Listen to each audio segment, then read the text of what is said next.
AOCHUAN App Map Transfer Function Operation Tutorial. Before using the Apple Watch image transmission feature, make sure the Apple Watch ID matches the iPhone ID. Open the AOCHUAN app on your iPhone. Connect the device. And enter the camera page.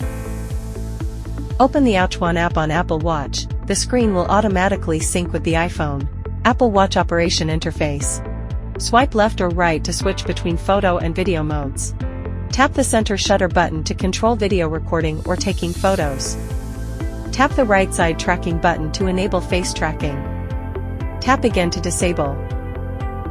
Gimbal Control Interface. Tap the left icon to enter the gimbal control interface. Move the central joystick up, down, left, or right to adjust the phone's shooting direction. Tap the left reset button to return the phone to its default position. Tap the right orientation switch button to toggle between landscape and portrait modes. Tap the button in the upper left corner to exit the gimbal control interface.